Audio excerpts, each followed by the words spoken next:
Bonjour, je vous explique le numéro 5 de la page 101. Alors, c'est une question qui revient souvent. J'ai pensé faire un peu une démarche là, plus détaillée pour vous l'expliquer.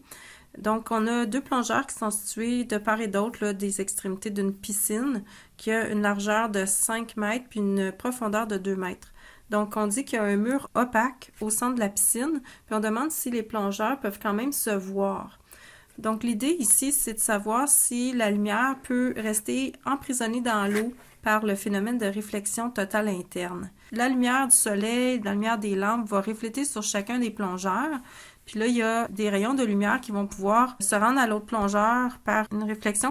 J'ai un rayon qui réfléchit sur le plongeur de gauche, qui arrive au haut de la piscine. Donc là, il faudrait qu'on ait la loi de la réflexion.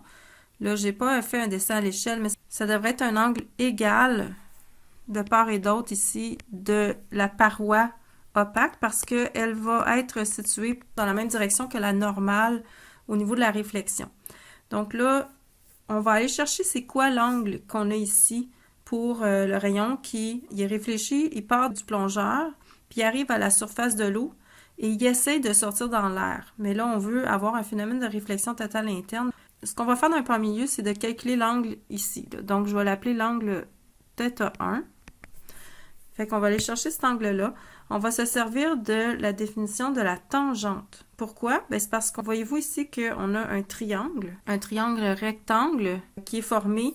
Donc, la base va jusqu'au coin, là, c'est la moitié de la largeur de la piscine. Donc, on a un triangle ici où est-ce que le côté opposé à l'angle θ1, ça va être 2,5 mètres, la moitié de la largeur de la piscine. Puis le côté adjacent, bien sûr, ça va être la profondeur de la piscine, 2 mètres. Donc, je l'ai déjà dit, là, mais quelle définition trigo qui a opposé et adjacent dedans, c'est la tangente. Donc, la tangente de l'angle θ1 qu'on cherche, ça va être égal à l'opposé sur l'adjacent. Donc, on peut écrire l'équation avec des chiffres. Tangente de θ1 va être égal à 2,5 sur 2. Là, on obtient que θ1 est égal à 51,3 degrés. Donc, 51,3 degrés ce côté-là et l'autre côté aussi, puisqu'on a phénomène de réflexion. Donc, là, on a deux façons de répondre à la question. On pourrait, dans une première démarche, on pourrait dire, ben, on va aller chercher l'angle critique pour le passage de l'eau à l'air, de la lumière de l'eau à l'air.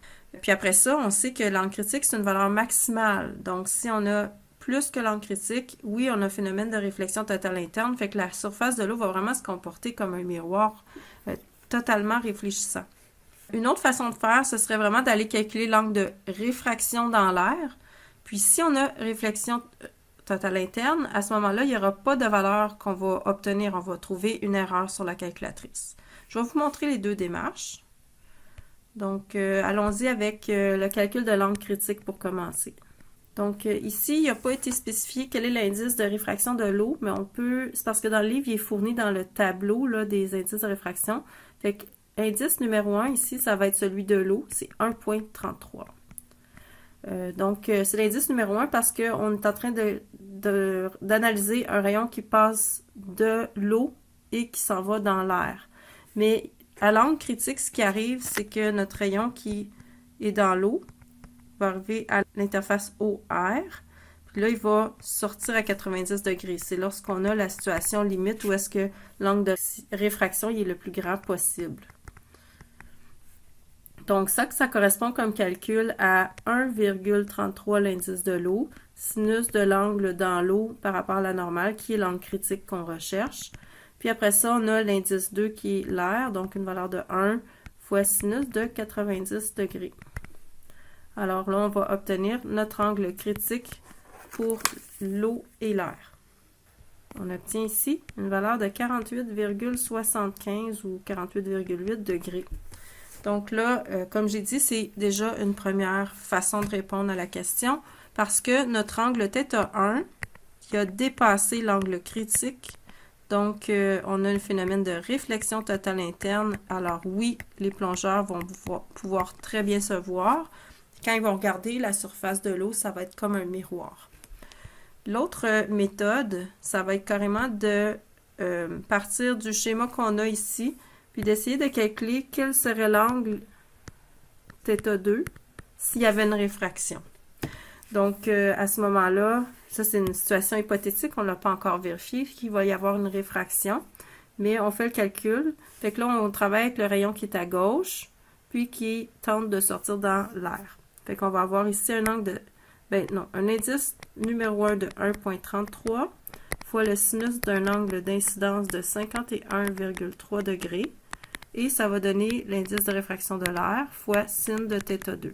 Quand on calcule θ2, on fait 1,33 fois sin de 51,3, c'est par 1. Donc là, on obtient 1,04 égale le sin de θ2.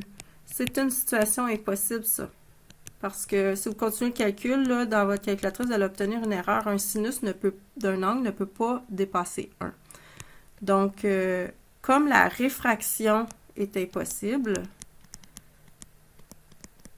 ça veut dire qu'on a une réflexion totale interne, donc on en arrive à la même conclusion que tantôt. Oui, les plongeurs se voient très bien. Là, je vais effacer l'angle 2 que j'ai mis ici parce que finalement, c'est pas qu'est-ce qui se produit. On a vraiment uniquement le rayon réfléchi qui va pouvoir continuer son chemin.